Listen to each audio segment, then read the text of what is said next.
Halo, habari. Karibu katika sehemu ya kwanza ya simulizi yetu nzuri ambayo ni mpya inayoitwa Too Heavy to Pain. Maumivu yaliyozidi, maumivu makubwa ambayo hayawezi kubebeka. Ni kama nimeibeba dunia. Basi simulizi yetu inaanza kama ifuatavyo. Ni kama dunia na vilivyomo alikosea. Si yeye wa kuwa ndani muda ule wa kulalama na unyonge, akijigeuza huku na huko. Mwili wake haukuwa na uvumilivu hata kidogo.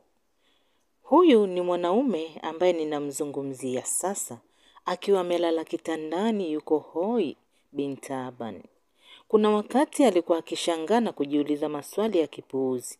Ati kwa nini Mungu asimtazame mmoja kati ya wanawe wawili hawa na kumpatia matatizo hayo alionayo yeye sasa hivi hadi yeye? Mtafutaji mkuu wa familia ndo yeye. Ingawa alijua wazi kuwa maradhi humpata yeyote yule. Hivyo anapaswa kukubaliana nayo, maana Muumba ndiye anayeyaleta. Lakini yeye bado alijiona kama vile mwenye kuonewa haswa. Ni vipi awe kitandani ili hali familia nzima inamtegemea? Basi alikuwa akiwaza tu. Huyu ni baba wa familia.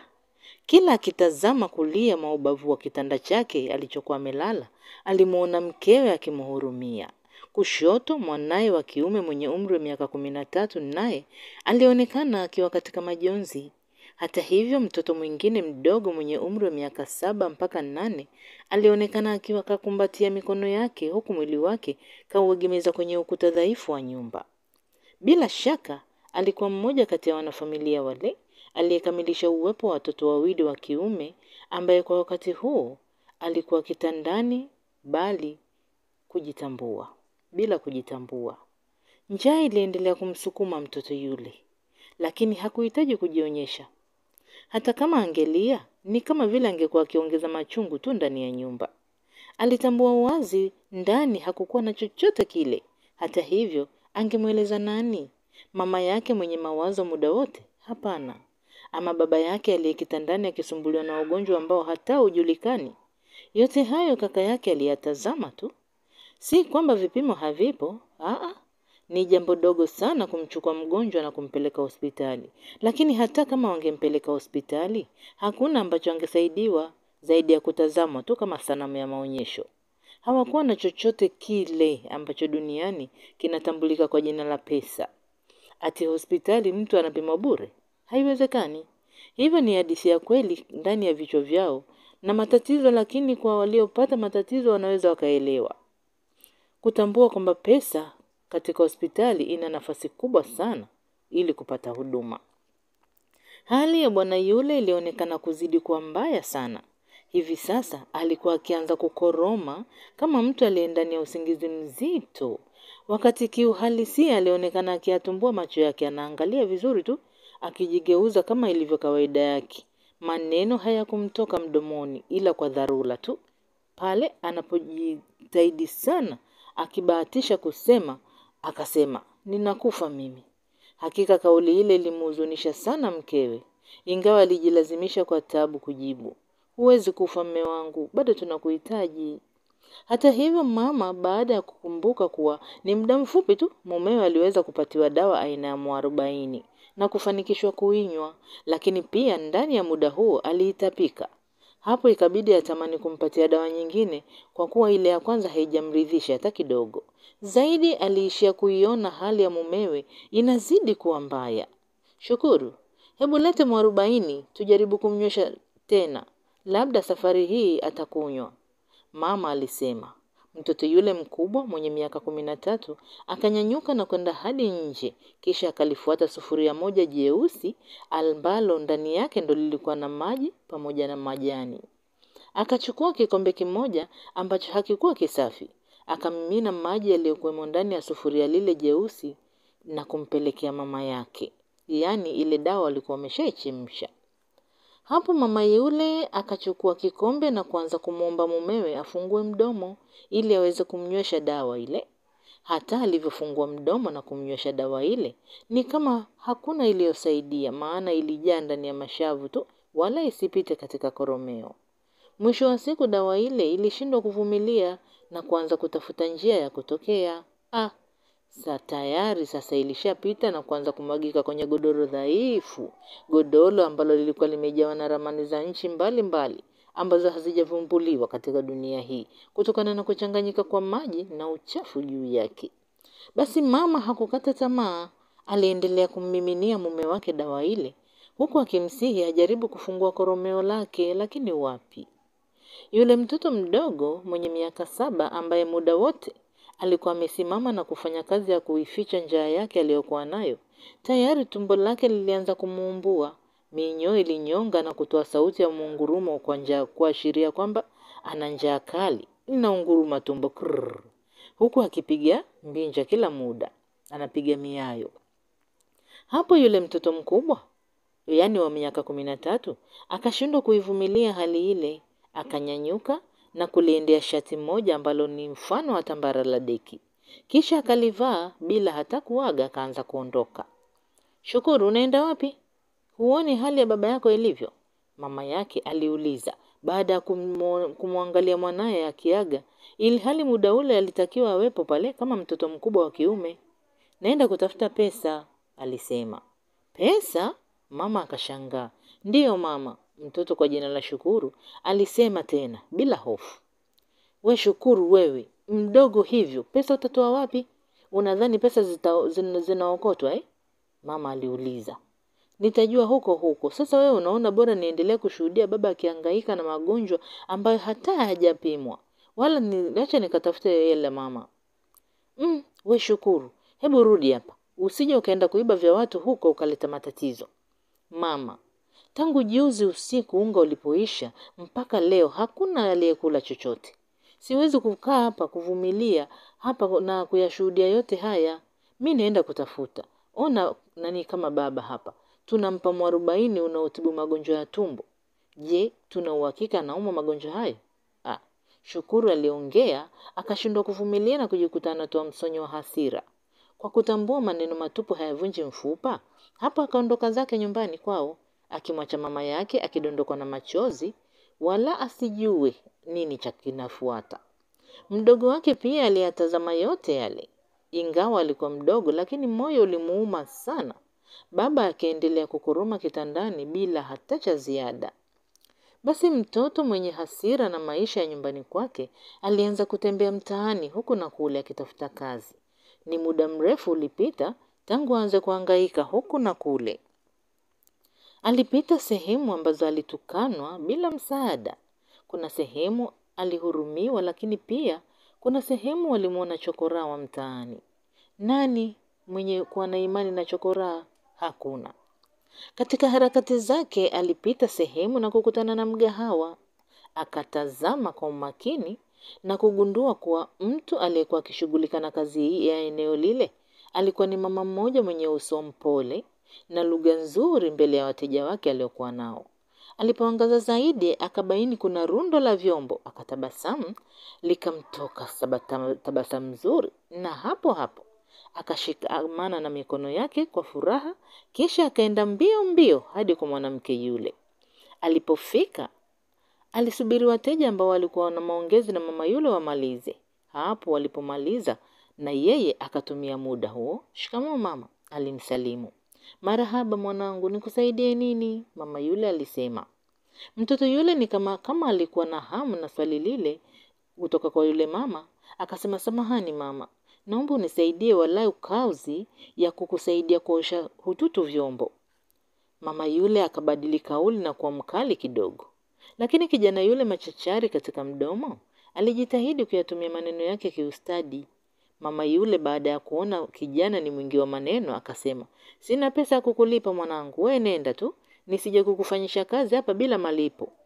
Mama, mimi hata kama utanipatia huo ukoko tu nitafurahi sana, maana nyumbani nimewaacha hali mbaya kabisa. Basi muda si mwingi tayari kijana yule alikuwa ameshajinyakulia kazi pale. Mikono yake ilikuwa ikishughulika kuosha vyombo kama alivyohitaji. Naam, alifanya juhudi kweli kweli, na ndani ya dakika 45 tayari vyombo vyote vilikuwa visafi. Akawekewa ukoko ndani ya mfuko mweusi na kuondoka. Basi aliondoka mbio mbio kutoka pale hadi nyumbani kwao, huku akimshukuru Mungu njia nzima. Alipofika alimkuta mama yake akiendelea na kazi ya kumpepea baba yake kwa kanga ili aweze kupata hewa, maana jasho lilikuwa likimtoka kwa wingi. Akamsogelea mama yake na kumweleza kuwa tayari ameleta chakula, hivyo ale kwanza kisha ataendelea na kazi ile aliyokuwa akiifanya, yani kumpepea baba yake. Akamuita na mdogo wake wakaungana kwa pamoja kwa ajili ya kukamatisha ubwabwa huo. Basi kaka mtu akachukua jukumu la kufuata maji sasa na kuanza kuwanawisha. Alianza na mama yake, akafuatia na mdogo wake. Maduhu, mbona huli? Kaka mtu alihoji baada ya kumwona mdogo wake amekaa tu akitizama. Wakati huu mama yao ni kama vile alikuwa anatongela tatu, anaendelea nakula tu, anakula. Naomba uanze wewe kaka, mimi nitafuata. Mtoto yule wa miaka 7 ambaye anaitwa Maduhu alisema hivyo kwamba kaka anza wewe kula, alafu mimi nitafuatia. Basi kaka yake akaonyesha hali fulani kama vile kapatwa na upweke. Alichokisema akasema sawa, basi naomba nilishe. Mdogo wake akaingiza mkono ndani ya mfuko ule mweusi ambao kwa ndani ndipo kulikuwa na chakula. Akachukua akatoka na ukoko mzuri uliojaa mafuta vyema, huku kachumbali imepamba kuachilia mbali kuna mchuzi wa nyama pale pamoja na maharage vilikuwa juu yake. Akautwaa ukoko ule hadi mdomoni kwa kaka yake. Kaka yake naye kwa kutambua alikuwa afungue mdomo wake na hata kukiacha kinywa chake wazi. Basi hapo mdogo wake akakiweka chakula kile kinywani mwa kaka yake na kisha akamwacha aanze kutafuna. Basi kaka mtu sasa alipomaliza kutafuna mpaka kumeza na yeye akachukua chakula, alikunja kama vile alivyofanya mdogo wake. Alipofikisha kinywani kwa mdogo wake wala hata akufungua mdomo.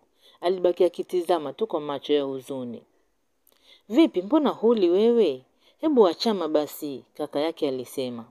Nashukuru kwa nyie kula, lakini siwezi kula. Na chakula ikatulia kwa raha sina. Ili hali baba yangu tangu juzi sijamwona akila. Njaa nilionayo mimi, baba yangu anayo mara nyingi, maana hata kutapika ametapika sana tangu juzi. Mtoto kwa jina la Maduhu alitamka maneno yale. Matamshi yale yakawa kama chungu ya chakula kile kwa mama yake na kaka yake. Wakabaki wametumbulia matonge tu mdomoni, huku macho yao wakimtizama mtoto yule. Kaka mtu machozi akamlenga, lakini akayaomba uvumilivu kidogo. Mama mtu yeye hakuwa hatana la kuongea. Tafadhali naomba ule. Baba atakula tu, usiogope, kaka yake alisema. Sitaki. Hata siwezi kula mimi. Maduhu aliukabili msimamo wake.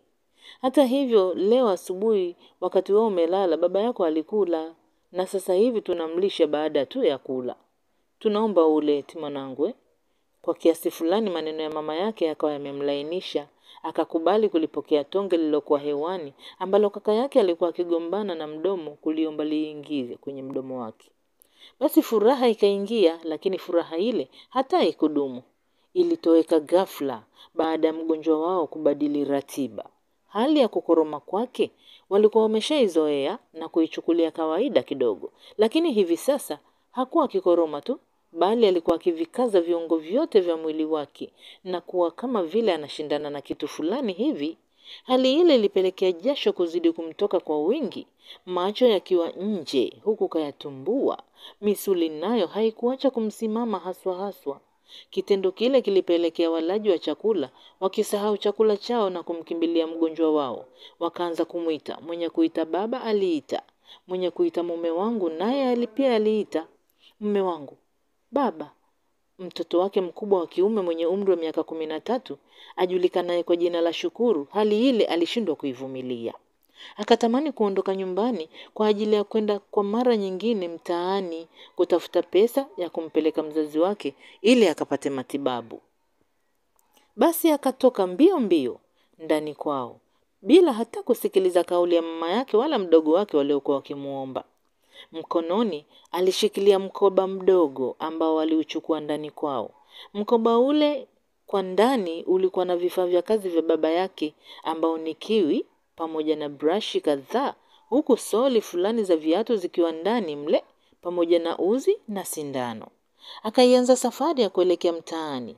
Hata alipofika huko, alianza kufanya kazi ya kutazama miguu ya watu yeyote mwenye suti alimvaa. "Shikamoo baba," wao walijibu. "We chokora, sina mtoto mchafu wa mjinga kama wewe." Lakini hiyo haikuwa sababu ya yeye kutokwenda kwa mwingine na kumsalimia tena. Walioitikia salamu yake aliwaongelezea sentensi. "Nilikuwa na kuomba nikusaidie kung'arisha viatu vyako upesi upesi."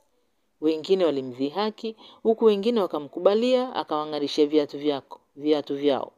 Lakini wengi wao kati yao hawakumlipa chochote zaidi ya kumshukuru. Hata alipojaribu kuwauliza kwa nini hawamlipi, "Mbona mnilipi jamani?" Wakamwambia, "Si umombo tusaidie, au ulizani tuna pesa za kuchezea si?" Kijana yule hakukata tamaa, akaendelea na safari yake, jua kali likizidi kumchoma kuliko kawaida. Jasho jingi lilimtoka lakini hakujali. Hivi sasa alikuwa amechoka, ila kila akikumbuka hali ya baba yake pamoja na mama yake, huku akimfikiria mdogo wake kwa jina la Maduhu, hapo nguvu zake zinamjia upya na kuanza tena kazi ile kwa mara nyingine. Basi alipita sehemu na kukuta kuna rundo la wanafunzi wengi wakitoka shuleni. Wakampita huku wakijadili mambo kadha wa kadha kuhusiana na masomo. Akawatazama kwa jicho la wivu, hasa kumbukumbu zikamrudia nyuma kidogo. Akaanza kukumbuka mambo ya shuleni. "Hivi wewe Shukuru pamoja na mdogo wako, mbona nyinyi kila siku mnakuja hapa na sare zilizochanika? Nguo zilizooza mnatuletea hapa kila siku? Hamuoni mnatuaibisha? Hata wakija wageni shuleni ama wakaguzi, kiukweli mnatia kinyaa. Ni muda mrefu tumewavumilia, lakini bado wazazi wenu wanaonyesha kutokuwanunulia nyinyi nguo. Najua ni kwa kuwa nyinyi hamuwaambii tu." "Hapana mwalimu, nyumbani hali ngumu, baba anadunduliza kutwa nzima, hata pesa ya chakula ni kazi.